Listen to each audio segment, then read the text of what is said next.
Welcome back, everyone, to the Let's Talk Sarcoidosis show. I'm your host, Dorothea Howard, and alongside to my left is my co-host, Richard Hanna.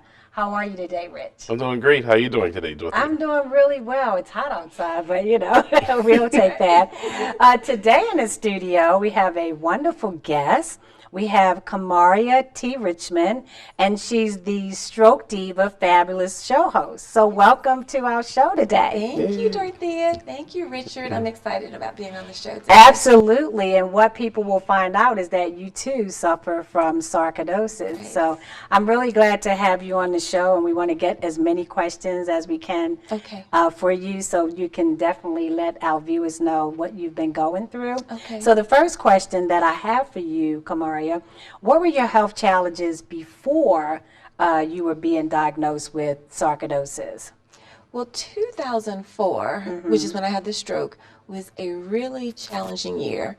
So it started off in January.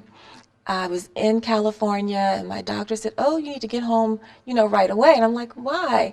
And she said, "Your thyroid levels are off."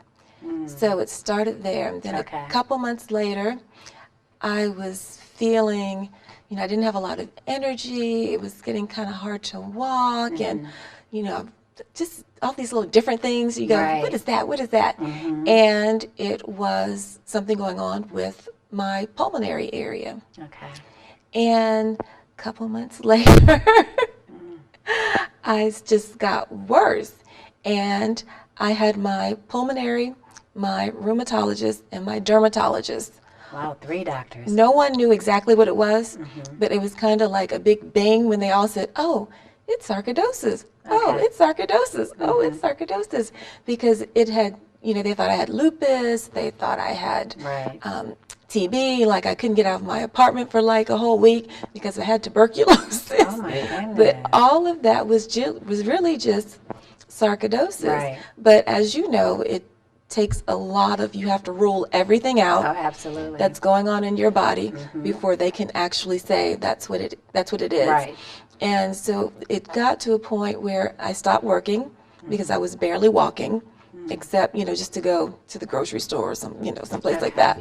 But I was barely walking. My breathing was really heavy, or I should say really shallow. Right. And I've just had pain everywhere. And so I was like, wow, this is really a lot real. happening, This is a lot happening with the body. Right, exactly. And so that was like 2004, everything just started. Okay. And the other thing is, what you just said, some of your symptoms. So were there any other symptoms that you experienced? I mean, they were enough, Right. But were there any other unusual symptoms that, as you look back at 2004, that you, can recall?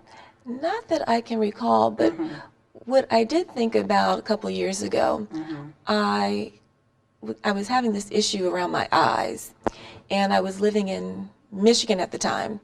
And the doctor said, "Oh, you have, what is it that you use around the eyes?" I have problems with my memory. Maybe it'll come to me later. Right. But there was something going around my eyes, and they thought it was something. I'm about to say glaucoma, but it wasn't. But it wasn't that. Okay. There are some other eye issues that I can't think of right now. And he gave me a cream, and the cream worked. But as the years went on, it would come and it would go, it would come and it would go. And so it finally dawned on me once I was being diagnosed with the sarcoidosis, I probably had it back in the 90s. Oh, yes. And just didn't know that's what it was. Wasn't clinically diagnosed Right, as of yet. Yes. right. So, because it's what I have now, the stuff around the nose and the eyes and the just everything. Everything. Right, I tell So you. when did it all start for you? So I really got sick in 2004, but before then, how you just have like little minor, kind of minor things, and you go, I wonder what that is. I wonder what that is, and it all just ended up being sarcoidosis. And what did you think about the symptoms you were having? I didn't know. It just seemed like it all started at one time. And so I lived in Northern Virginia at the time. Okay. And so I just looked up all the doctors that were close to where I lived. And there was just something that said, I can't breathe. Maybe I should see a pulmonologist. And there was something, the stuff around the eyes. I was like, maybe I need to see a dermatologist. Right. And I'm having trouble walking. So maybe I need to see a rheumatologist. Right. So that's how I got all of my doctors. And I still have all of them today. Oh, okay. Well, that's is good. great. I was getting ready to say that's good. And that was my great. question. What actually, I mean, if you think of the one symptom, I'm sure you had many, like you just said, but why did you go to the doctor? So the viewers know what prompted you Right. to go to the doctors. The first thing was my breathing. Okay. All of a sudden, I was having trouble going up and down the stairs. And I was like, this is really weird because at work, I worked a lot. I worked a lot of hours. I traveled a lot. And so going up and down the stairs, was kind of Right. normal. But it just got to a point where I was really having a hard time breathing. And then that's when I went to see the pulmonologist. So that was like the number one Right. thing that said, okay, something is not right. Something is different. Okay. So that's That what was- made you go, because you were having shortness of breath. Right. And when did you actually see the doctor? So now that you know, okay, I have to go to the doctor. Right. When did you see the doctor? It was probably just a couple months after I got the story about the thyroid. Okay. So it was just maybe 3 months. Okay. Maybe. So about yeah, 3 months probably after, about 3 with all months. the things happening. Right. And So what did your primary care doctor say when you went to the office for your visit? well, this is the interesting thing. Most doctors, as you know, are not familiar with sarcoidosis. That's so true. And so when I started having all these challenges, especially with the thyroid, because she checked my thyroid all the time and I'd never had a problem with it. And so, she kind of suggested, well, maybe you want to, check this out, check a doctor for this and check a doctor for that. And I'm like, it looks like I'm going to have to do some more research. So she did clinically, you know what I'm trying to say? We have that you. she wasn't definitive. That's part of my stroke. It wasn't definitive about the sarcoidosis. So it was really, I had a friend who went online and looked, had another family friend who went online to look, and actually the family friend has it, and her daughter has it. Wow. So I got bits and pieces of information based on that. Okay. And how did you find your pulmonary doctor, and what did he say? Well, he said he wanted to do the breathing test, so I had to do the breathing test, which I still have to do when I see him once a year. Right. And he wanted to do a scan, and what he saw was there was some scarring around the pulmonary area. And he was like, well, that's kind of interesting, but still it wasn't sarcoidosis. So Right. each doctor I went to, it still wasn't sarcoidosis. And I don't know, the light bulb went off at one time because they all said, They all found it. they Huh? all said sarcoidosis. Well, that's the good news, yeah. at least. But there was a lot of testing, to have to figure out what is it, what it is. Why, all these tests. So, you have to go through a lot of the tests to figure out, to be able to say that that's what it is. And how did you find your rheumatologist, and what did she say?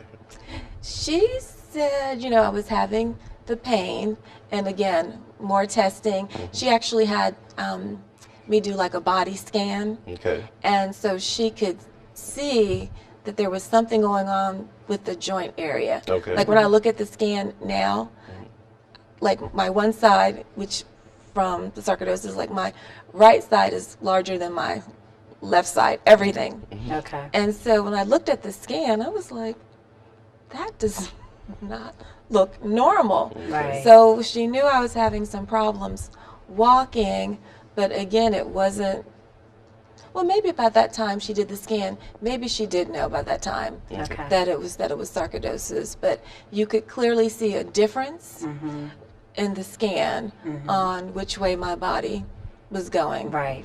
Yeah. And how did you find your dermatologist, and what did she say? Well, I found her probably the same way. What's going on with my eye area? Because I don't think it's what that other doctor said Right. Right. way back in the 90s. And it, you know, it took her some time to say, you know, okay, that's what it is. But it's not like they all had a whole wealth of knowledge. Now that more people are diagnosed with it, you know, now every doctor Right. can say, if I'm having a problem like with my pulmonary, I saw him maybe like last week or the week before, and I'm like, well, I can't tell the difference between my lungs and my Right. and my heart, but something's funny. Right. And typically, because of the scarring with the sarcoidosis, Yes. pretty much any trait that's going on typically is that. So it really never goes into remission. Right. Maybe like a month or maybe 2 months it may, but Right. for the most part, it's always there. So, Kamaria, can you share with the viewers, because I know you mentioned to us that you've actually seen 3 different physicians, a pulmonologist, a rheumatologist, and a dermatologist. Right. So, briefly, can you just talk about what treatment, how they treated you at each office? Right. When I saw the dermatologist, she, of course, was using just pretty much creams. Okay. And she also did I have like a little spot on my chin area, and so she removed that, what do you call that? The little, Like a laser or something? yeah, so she took that out so she could see, you know, maybe what that was.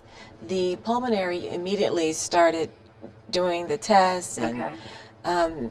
giving me more medication. Right. And then the same thing with my rheumatologist.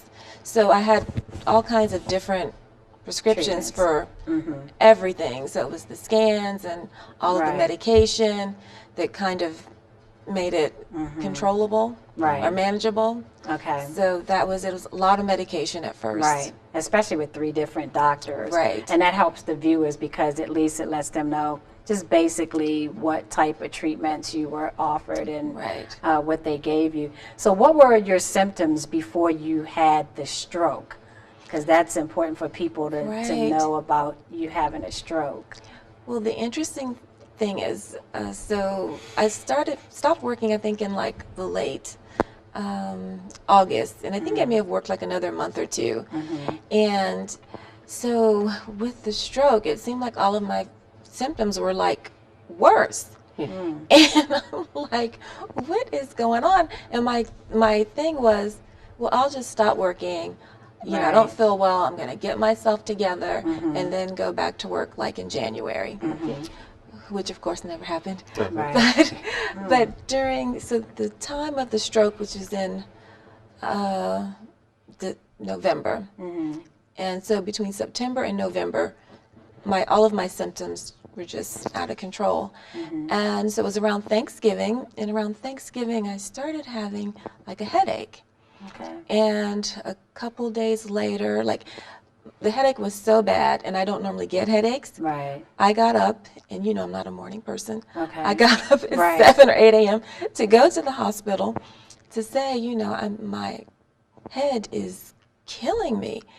And So I was it's like, pounding, that's not it's basically, like pounding. throbbing. It's like a headache you've never experienced before. But, you know, they sent me home and with some medication. You know, we love medication. Right. Our doctors love giving us medication. Oh my goodness. And so I felt better, but I was taking the medication every 4 hours. And then later on that evening, so this goes on to Monday. So I'm taking the pills every 4 hours. And I'm a night owl, as you know. So I was up and I was watching TV till about 3 or 4 o'clock in the morning. And I'm like, oh, I get really tired. But my mom, my aunt, my grandmother, and I, we talked every night. And so when we were talking, I was like, I'm not processing, you know, information. And, you know, we Okay. were all kind of talking about it, but I was like, I'm not processing. Like, Wow. I couldn't dial my grandmother's phone number. And my grandmother had that number, you know, she was Right. in her 90s. Right. all the Wow. time. Jeez. And so I yeah. couldn't remember that phone number. And I was like, this is just interesting. Right. So we got off the phone, and I'm a movie buff, so I stayed up, and I know that I watched Denzel Washington and where he Kudos to saves Denzel. the little girl. Where he saves the little girl. I know it's Man on Fire. This is like 3-4 o'clock in the Man morning. on Fire. And I was like, I still feel a little weird. Maybe I'm just up too late. You know, maybe I should just go to bed. But I tried to send a friend an email, and I couldn't read. I couldn't write. Wow. And I was like, all right, it really is time to go. Right. It really is time to go to bed. Right. And so I went to bed, and Wow. 18 hours later, you know, my door was being pounded on, and just, you know, you have that little stick so that people can't get Right. it. Somehow they got that stick out, but they could look Wow. through and see that I was still breathing. Oh my. And it was just interesting. And Wow. so the stroke in itself, Right. lots of therapy. Right. I had, you know, learning how to read and walk and talk and all of that again. So it's been a huge Wow. road, but, you know, all I can do is kind of just Right. work through it. So I have great doctors, Yeah, that as helps. you know. I have helps. great therapists, and whenever my mom and I were out someplace, someone always gave us some good information. Okay. And so, of course, you know, my mom is my big, you know, cheerleader, because you need someone in your corner Oh, to you help do. go through, you know, Right. I have the short-term and long-term memory. Right. So, you know, she's going through, she's taking all the notes, because the doctors are using all these different terms. Right. And you're like, kind of like, what is that? Right. What is that? What does that mean? And every time I was at a different therapy section, there was always someone there to say, well, maybe you should try this place or try Right. that place. And I had therapy 5 days a week. Okay. And it was the best thing. We were talking off Right. camera. I had really good health care, Which is awesome. which is awesome. So Yes. I could do all this therapy Right. without it being a burden. Right. That's a blessing right there. Yes. And Yes. so, you know, then you go back, take a step back, because you had the stroke and you had to go to rehab. So, like, what were you doing in rehab? So I was learning, so I had to read and walk and talk all over again. Now, you know, they have technical terms, Right. occupational and Therapist. yeah, all that therapy kind and of Yes. stuff. I can't remember. But, Right. you know, I was walking, so I had to do a lot of physical. And them teaching me how to read, teaching me maybe how to go grocery shopping, how to count money, which that's never, Oh my goodness. I still haven't picked that up yet.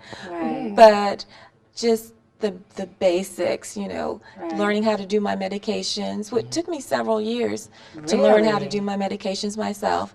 Took me several years to do my own laundry. You know, my mom was doing all of that because when you have like the short-term memory, it's actually when I look at a scan of my brain, it's like I see like a hole, because it was actually a bleed on the brain on the left side. And so it looks like when I look at my scans, it's like there's a hole In there. Yeah. And I'm like, wow, that's what it is. But I had to learn how to do so many things over again. Just what you take for granted, just basic, Right. you know, just to read or Right. just to write or just to walk, or, you know, how do you know that you're going to have to That's learn how to true. go to the grocery store by yourself? Right. And Or you even look cook something fabulous. by yourself. Thank you. Considering everything you've Thank gone you. through, you look fabulous. Yeah. Thank you. That's a blessing. You know, I have 2 cousins that have had strokes, and physically, you know, I could go through rehab, but they have paralysis. So it's, you know, it's different for each Yes, person. So it is. I'm blessed. Yes, you I are. am Yes, you blessed are. to be able to do what I do. And Definitely. like, are you still in rehab now? If so, like, what are you doing in rehab? Well, I actually do online now, do it online. So for eye therapy, so that I had eye therapy for about 7 or 8 years. And so it's at the point now, because I don't see on my right side, and kind of above and below, and kind of Okay. like Right. that. So it was just a point where, you know, we've done all you can do. So I just, God, you know, you have to use blocks and just kind of simple stuff like that. It also helps me cognitively. Right. So if I have to put the blocks in places, and it's different. Right. So I can do Wow. that myself, and I have another doctor now at Johns Hopkins, Okay. and she does the testing to see how far I've come every year, and the test takes about 4 years.